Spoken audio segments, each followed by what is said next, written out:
สวัสดีครับมาพบกับช่อง Easy DIY อีกแล้วนะครับวันนี้นะครับมาชวนทำตู้ใส่รองเท้านะครับด้วยงบประมาณสักไม่เกิน1,000 บาทนะครับได้ตู้แบบนี้มา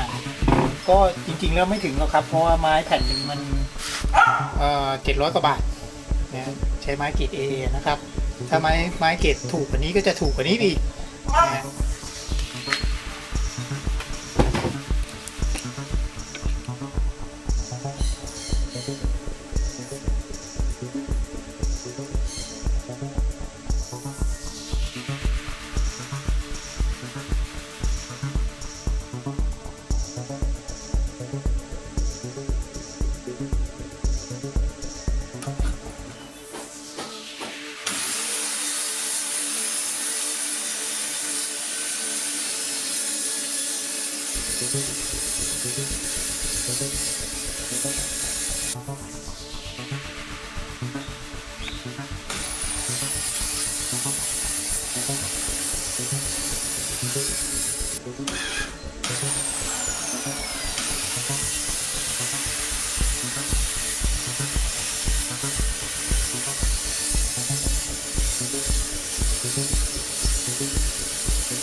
นำเพื่อไม่ให้มันแตก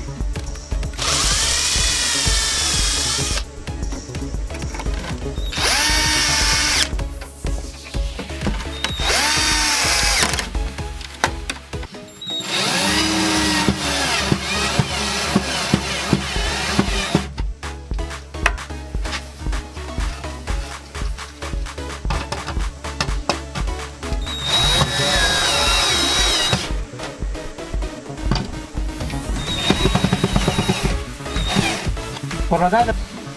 ต้องใส่ตัวล้างด้วยนะครับไม่งั้นร่วง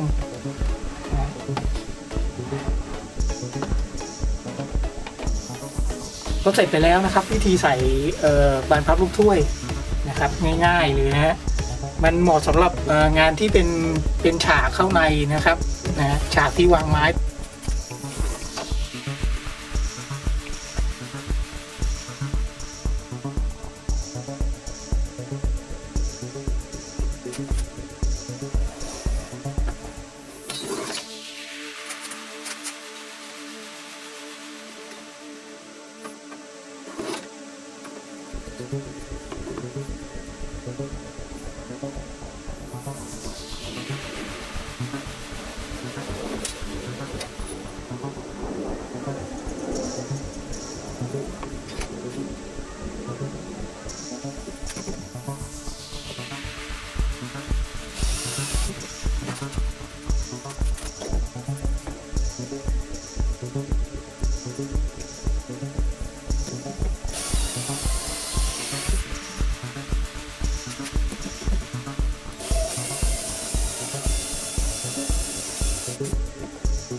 ตรง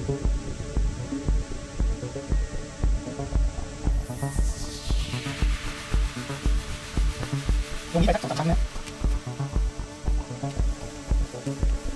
นี่ครับปล่อยแห้งสักพักหนึ่งนะครับก็ลงสีนี้ประมาณ 2-3 รอบนะครับเพื่อให้สีมันได้ตามที่เราต้องการยิ่งลงรอบมากเท่าไหร่ยิ่งเข้มนะครับ